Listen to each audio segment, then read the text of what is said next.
మనం first time కలిసాము ఇవాళ. ఉమ్. మీరు నా గురించి మొత్తం ఒక పుస్తకమే రాసేశారు 2 నిమిషాల్లో. ఏ టు జెడ్ చెప్పేశారు. ఇది ఎలా సాధ్యం? నారసింహుడి వల్ల. నా జాతకము మీకు తెలీదు. నా time of birth, place of birth ఏమీ తెలీదు మీకు. నా కళ్ళల్లోకే నీళ్ళొచ్చేసాయి మీరు చెప్తుంటే. ఇదేంటి ఇలా చెప్తున్నాడేంటి అని. అంటే నారసింహుడిని నమ్మిన నాకు నరంలోనూ నా నాన్న ఉన్నాడు, నా నాన్న నాతో ఉన్నాడు, నా చేత చెప్పిస్తాడు అని అనుకుంటా తప్ప నాకు అన్నీ తెలుసు అనే ఆలోచన లేదేనాడు. హ్మ్.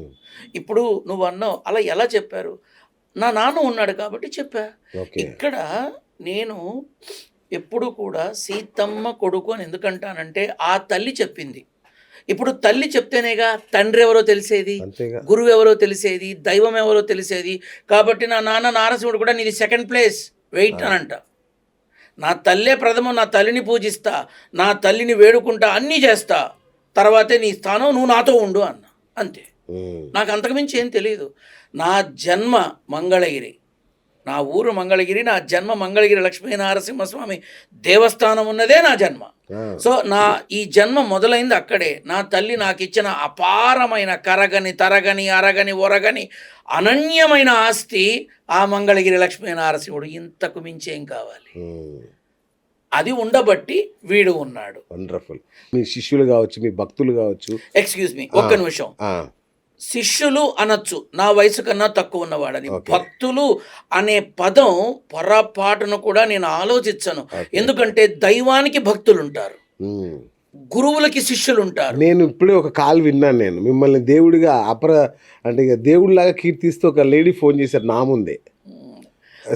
నాన్న, ఈ మనుషుల విధానం ఎలా ఉంటుందంటే, ఇప్పుడు నేను చెప్పినవన్నీ జరుగుతాయి, నేను చెప్పినవన్నీ అవుతాయి, నేను చెప్పినవన్నీ జరగవు, నేను చెప్పినవన్నీ అవ్వవు, నేను చెప్పే ప్రతి ఒక్కటి నిజం కాదు, నా నాన్న చెప్పింది అవుతుంది. నా నాన్న నిజమే. ఇప్పుడు భగవంతుడు అబద్ధం ఎందుకు చెప్తాడు? అబద్ధం చెప్తే భగవంతుడు ఎలా అవుతాడు? కాబట్టి నా నాన్న తెలియపరిచింది నేను తెలియపరుస్తా. కాబట్టి వాళ్ళు నన్ను అలా భావిస్తారు. అది వాళ్ళ గొప్పతనం, వాళ్ళ ప్రేమ, వాళ్ళ అభిమానం. వాళ్ళు నన్ను అలా చూస్తున్నారని చెప్పు అన్నాను అనుకో, సర్వనాశనం అవుతా. నాకొద్దు. మా అమ్మ చెప్పేది, నాన్న కళ్ళు కళ్ళ స్థానంలో, కాళ్ళు కాళ్ళ స్థానంలో ఉన్నంత వరకు పడిపోవురా తండ్రి అనేది.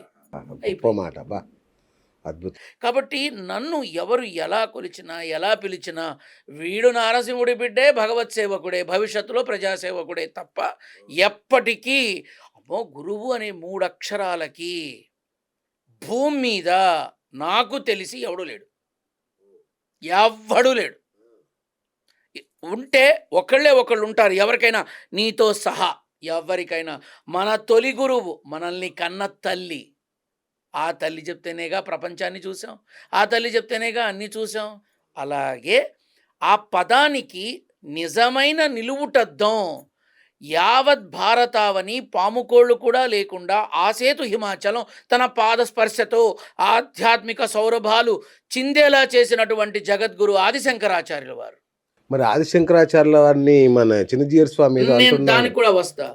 సో తర్వాత 3వ విధానం, అసలు గురువు అంటే ఏమిటి, గురువు ఎలా ఉండాలి, గురువు ఏం చెయ్యాలి, ఏ రకమైన మార్గదర్శకత్వంలో ఉండాలి, ఏమి నేర్పించాలి, ఏమి పొందాలి, ఏమి ఇవ్వాలి అనే విధానాన్ని యావత్ ప్రపంచానికి చాటి చెప్పి ఇది అసలైన తత్వం, గురుతత్వం అని చూపించిన వాడు సకల సద్గురు శ్రీ షిరిడి సాయినాథుడు మాత్రమే.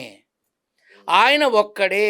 ఖండయోగ సాధన అనే పదానికి అర్థం అడిగితే నిలువెత్తు చేసి చూపించాడు. తన శరీర భాగాలని ఖండములుగా చేసి వాటిని శుభ్రపరిచి తిరిగి శరీర నిర్మాణం గావించి ఇది ఖండయోగ సాధన అని చూపించారు. ఆయన్ని కూడా మాట్లాడుతున్నారు. సరే, ఓకే. సో కాల్డ్ మన హైందవంలో ఉన్నటువంటి చాలామంది గొప్పవాళ్ళు ఉన్నారుగా, ఒక్కళ్ళు చేయలేదే ఖండయోగ సాధన, ఒక్కళ్ళు చూపించలేదే. నాన్న, సన్యసత్వం అంటే ఏమిటి, ఆశ్రమవాసం అంటే ఏమిటి, కాషాయం కట్టుకుంటే ఏమంటారు? సన్యాసి. సన్యాసి అంటారు. భార్యాబిడ్డల్ని వదిలేసి అనుబంధాలు అన్నీ తెంచేసి ఒకవైపు వెళ్ళిపోయి ఆశ్రమం నిర్మించుకుని అందులో బ్రతికే ఆశ్రమవాసుల్ని సన్యాసులుగా, అలాగే సన్యాసత్వం పొందినటువంటి గురువులుగా ఇలా భావిస్తారు. ఊరి వెళ్ళమ్మ గడుపు గాలిపోను, ఫార్చునర్ లేకపోతే రారు, బిఎండబ్ల్యూ లేకపోతే రారు, 10 లక్షలు ఇవ్వకపోతే రారు, ముందుగా చెప్పకపోతే రారు, రెడ్ కార్పెట్ లేకపోతే రారు, ఏసీ ఉండకపోతే కూర్చోరు, పక్క నుండి అనేకమైన సత్కారాలు లేకపోతే మొహమే చూడరు, చందాలు ఇవ్వకపోతే టైం కూడా ఇవ్వరు, చెయ్యి కలపడానికి 25,000, కాళ్ళు మొక్కడానికి 50,000, విజిట్ చేయడానికి 5 లక్షలు. ఇది ఏమిటి?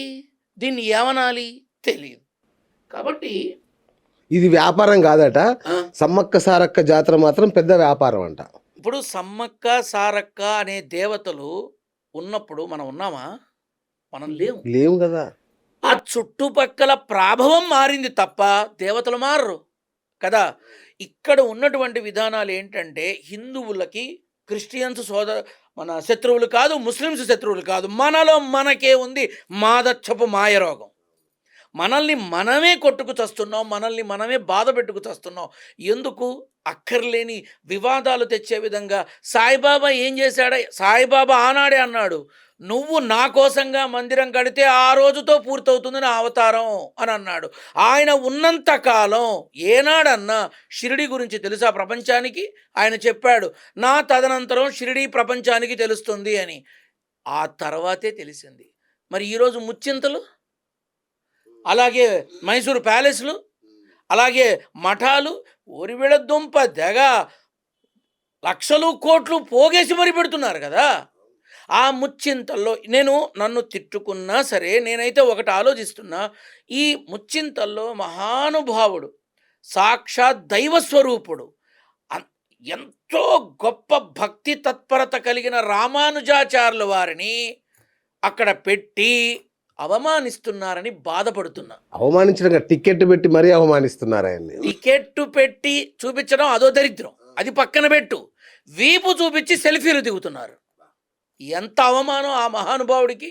అదే దాని బదులు రామానుజ వైద్య ఆసుపత్రి అని కానీ, రామానుజ విద్యాలయం అని కానీ, కళాశాలని కానీ ఆ మహానుభావుడు మీరు పేరు మీద పెట్టుంటే ఎన్ని వేల మందికి ఉపయోగం, దేనికోసం. సో ఇప్పుడు అది పెట్టారుగా, డబ్బులు కలెక్ట్ చేస్తున్నారుగా, పక్కన ఇంకో కాలేజీ కట్టి పిల్లలకు చదువు చెప్పండి, చెయ్యరు. సో నేను ఖచ్చితంగా మాట్లాడతా. గురుగారు ఇంకొక డౌట్, ఇక రామానుజాచార్య గారిని ఎలివేట్ చేయడం కోసం పెద్ద ఆయన్ని తొక్కేస్తున్నారా? రామానుజాచార్యుల వారిని ఎలివేట్ చేయడం కోసం ఆదిశంకరాచార్యులను తొక్కేస్తున్నాడు ఆయన. పరమశివుడి త్రిశూలం వచ్చి పొడిచి పెడుతుంది. శంకరాచార్యుల వారి జోలికి వస్తే పరమశివుడి త్రిశూలం వస్తుంది. నేను చెప్తున్నా, ఒక చిన్న ఎగ్జాంపుల్ చెప్తా. ఆది శంకరాచార్యుల వారి యొక్క ప్రభావం అసలు ఆయన ఏమిటి తెలుసుకోవాలి. ఫస్ట్ ఆయన ఏమిటో తెలుసుకోవాలి.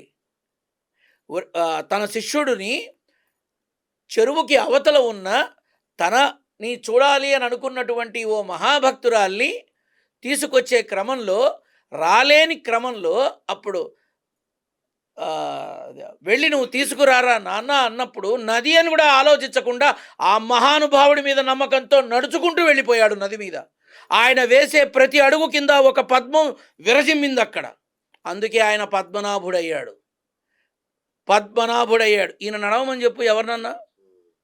ఎవడైతే పరమశివుణ్ణి ఆక్షేపిస్తూ, ఆది శంకరాచార్యుల వారిని ఆక్షేపిస్తూ మాట్లాడుతున్నారో ఆ మనిషిని నడవమని ఎవరినన్నా. నేను నమ్ముతా. నా శిరస్సు సీతమ్మకి, నారసింహుడికి తప్ప ఎవడికి వంచని వాణ్ణి నా తలకాయ తీసుకెళ్ళి పెడతా పాదాల దగ్గర, ఎవరి వల్ల కాదు. అలాగే ఆదిశంకరాచార్యుల వారిని ఆక్షేపించి దొంగలు ఆయనని ఇబ్బంది పెట్టి హింస పెట్టే క్రమంలో ఆలోచించి మీద పడుతున్న తరుణంలో పరమశివుడే అలా చూసిన అంతనే నారసింహతత్వం పద్మనాభుడిలోకి వచ్చి చీల్చి చెండాడింది అందరినీ. ఆదిశంకరాచార్యుడు చూసినంత మాత్రానే. అది ఆదిశంకర వారి గురించి మాట్లాడడం అంటే ఆకాశం మీద ఉమ్మేయటమే, అంతకు మించి ఏమీ లేదు. ఖచ్చితంగా చెప్తున్నా, సంపాదించే సొమ్ములు, వచ్చే సొమ్ములు ఏనాడు పేదలకి అంకితం చేసి ఏమీ వద్దని అనుకుంటారో వాళ్ళు మహానుభావులు. అపాయింట్మెంట్ల కోసం లక్షలు తీసుకునే వాళ్ళని నేను ఎలా ఆలోచిస్తాను. కాబట్టి నేను ఎవరికి నచ్చను, మూర్ఖపుండా కొడుకుని ఖచ్చితంగా చెప్తున్నా. ఉన్నది ఉన్నట్టు మాట్లాడేవాడు యథార్థవాది, లోక విరోధి అంటారు. సో నేను నచ్చచ్చు నచ్చకపోవచ్చు, కానీ నా విధానం కాలి బూడిదయ్యేదాకా నాన్న నేను ఒక మనిషికి జన్మనిచ్చా. నా తల్లి చెప్పింది, నేను ఒక మనిషికి జన్మనిచ్చా, వాడు మనిషిలా బ్రతకాలి, మనిషిలా జీవించాలి, మనిషిని ప్రేమించాలి, మనిషిలాగా మరణించాలి. నీ పూజా విధానాలు, నీ తత్వం, నీ విధానం అంతా ఆ పూజా స్థానం వరకే. పక్కకొస్తే నువ్వు మనిషివి, అది గుర్తుపెట్టుకొని బతుకు అంది. అంతే.